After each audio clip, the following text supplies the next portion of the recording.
Engkau membuang dosaku.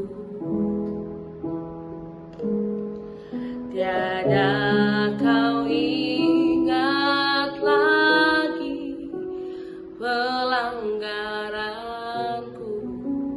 Jauh ke dalam tubir laut, jauh ke dalam tubir laut, kau melemparkan dosaku.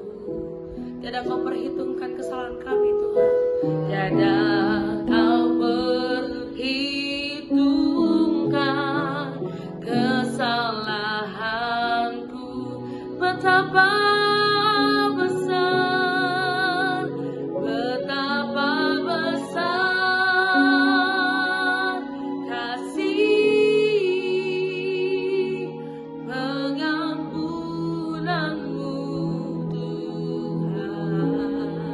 Tak kau pandang hina hati. Terima kasih Tuhan Yesus. Haleluya. Yang hancur kami berterima kasih, ku berterima kasih kepadamu ya Tuhan. Pengampunan yang kau beri, pengampunan yang kau beri, pulihkanku. Betapa besar, betapa besar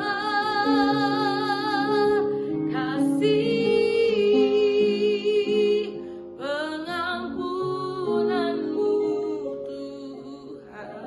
Tak kau pandang hina hati yang hancur, Tuhan. Terima kasih ya Bapa. Kasih-Mu sungguh sempurna bagi kami ya Bapa. Oh, kami berterima kasih, ku berterima kasih kepadamu ya Tuhan. Pengampunan yang kau berpengampunan, pengampunan yang kau pengampunan, pengampunan yang kau beri, pulihkanku. Terima kasih untuk segala pengampunan yang Tuhan berikan kepada kami. Kami bersyukur Tuhan. Kasih-Mu, karena kasih karunia-Mu secara cuma-cuma yang melimpah dalam kehidupan kami. Saat ini kami mendengarkan suara-Mu ya Tuhan. Berbicara atas setiap kami. Kami siap mendengar dan merenungkan dan melakukannya dalam kehidupan kami. Dalam nama Tuhan Yesus kami berdoa dan mengucap syukur, haleluya. Amin. Shalom Bapak Ibu Saudara yang dikasihi Tuhan. Kembali bersama dengan saya pada hari ini Selasa tanggal 6 Januari 2026.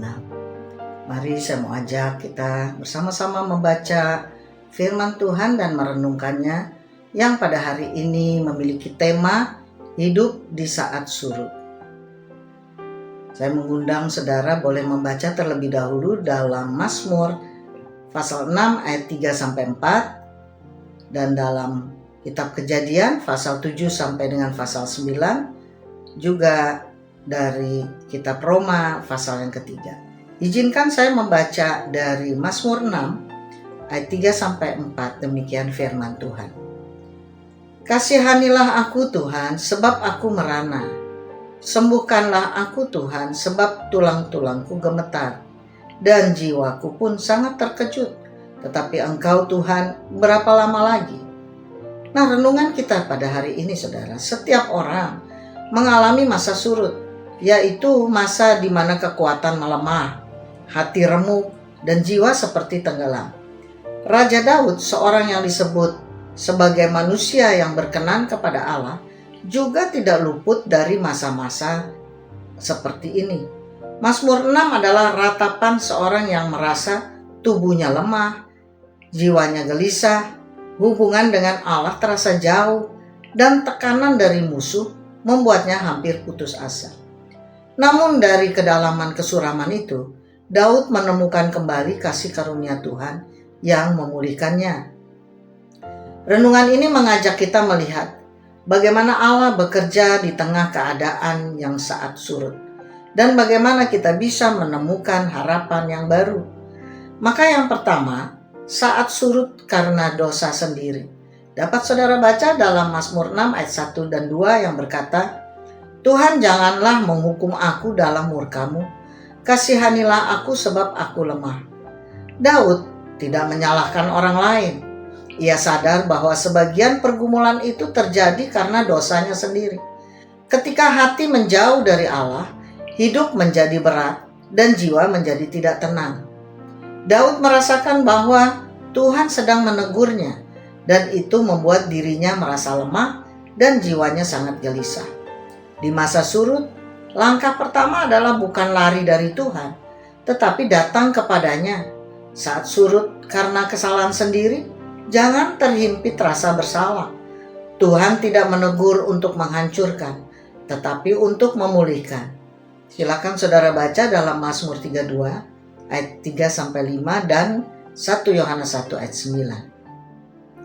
Nah, hal kedua, saat surut karena dosa dan tekanan dari orang lain. Saudara dapat membaca dalam Mazmur 6 ayat 6-8. Aku letih karena keluh kesahku, mataku menjadi rusak karena marah, telah menjadi tua karena semua lawanku. Daud bukan hanya jatuh karena kelemahannya sendiri. Ia juga berada di tengah serangan, fitnah, dan tekanan dari musuh. Perbuatan orang lain bisa menjadi hidup terasa semakin berat. Daud mengalami tekanan emosional, air mata yang tidak berhenti, tekanan relasional, musuh mengejek, menyerang, serta tekanan batin, jiwa yang kelelahan. Daud menunjukkan kepada kita bahwa bahkan orang percaya yang dekat dengan Allah dapat mengalami kelelahan ini. Pada masa surut karena perlakuan orang lain, kita belajar bahwa kekuatan sejati bukan pada membalas, tetapi pada menyerahkan kepada Tuhan dan tetap teguh dalam iman. Saudara dapat membaca Mazmur 31 ayat 13-15 dan juga dari Roma 12 ayat yang ke-19. Nah, hal yang ketiga, kasih karunia Tuhan membawa harapan baru. Saudara dapat membaca Mazmur 6 ayat 9-10. Tuhan telah mendengar tangisku, Tuhan menerima doaku. Ini puncak dari Mazmur 6. Setelah Daud mencurahkan isi hatinya, ia diteguhkan kembali oleh kasih karunia Tuhan, yang sebelumnya gelap menjadi penuh terang. Kasih karunia Tuhan membuat Daud mengalami kepastian bahwa Tuhan mendengar. Pemulihan hubungan Daud dengan Tuhan membuat perubahan keadaan, yaitu musuhnya mundur dan Daud mendapatkan kekuatan baru di hatinya. Harapan Daud bukan karena situasi yang langsung berubah, tetapi karena ia tahu bahwa Tuhan berpihak kepadanya. Saat hidup di masa surut, kasih karunia Tuhan bukan hanya memaafkan, tetapi menguatkan dan mengangkat kembali kita untuk berjalan dengan harapan. Saudara dapat membaca dari Mazmur 34 ayat 18. Nah, refleksi kita pada hari ini, saudara. Mazmur 6 mengajarkan bahwa masa surut bukan akhir. Tuhan yang sama yang menegur dalam kasih juga memulihkan dengan kelembutan. Seperti Daud, kita bisa berkata, Tuhan mendengar tangisku, Tuhan menerima doaku, dan Tuhan memberi harapan baru. Di saat surut, tetaplah datang kepada Tuhan. Ia tidak pernah menolak hati yang remuk. Justru disitulah kasih karunia-Nya bekerja paling kuat. Demikian saudara perenungan kita pada hari ini. Mari kita berdoa. Bapa, di dalam nama Tuhan Yesus Kristus, kami bersyukur, berterima kasih untuk firman-Mu dan perenungan pada hari ini yang memberikan kekuatan baru bagi setiap kami yang percaya dan menyerahkan setiap pergumulan kami dalam tangan Tuhan, bahwa Ia senantiasa menyertai kami, dan pada saat itu juga Ia memulihkan dan memberikan harapan baru bagi setiap kami yang berharap kepadanya. Terima kasih Bapa, kami serahkan sepanjang hari ini dalam tangan kuasa-Mu, hanya di dalam nama Yesus Kristus. Kami berdoa dan bersyukur. Haleluya. Amin.